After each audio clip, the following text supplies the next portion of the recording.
অনেক কিছু শিখে গেছি, অনেক কিছু নতুন অভ্যেস হয়েছে জীবনে।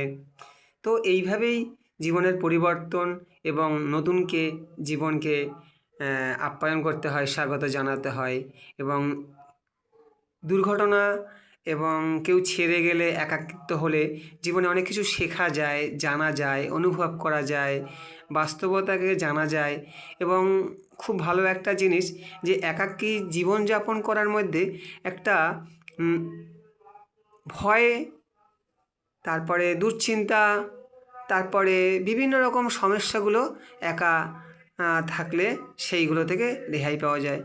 তো আসলে কি, মানুষ যত জ্ঞানী হবে তত মানুষের কিন্তু সুখ, আবেগ এগুলো কমতে থাকবে। যত মানুষ জ্ঞানী হবে তার জীবন থেকে অত সুখ।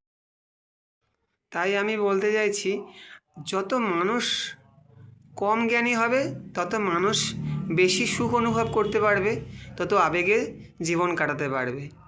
তো একাকিত্ব জীবনে কিন্তু একটা সবথেকে প্লাস পয়েন্ট, যে নিজে নিজে বাঁচাটা কিন্তু এটা অধিকার, এটা মানুষের সবথেকে প্রধান কাজ। তো এই যে আজকে রান্না করা শিখেছি একাকিত্বের কারণে অনেক কিছু শিখেছি, হয়তো অনেক কিছু শিখতে এখনও পারিনি, হয়তো সেটা এ জীবনে নাও হতে পারে। আজকের বিনা তেলে মাছের মাথা রান্না করে খেতে পারি, বিনা ঝামেলায় জীবনযাপনও করতে পারি।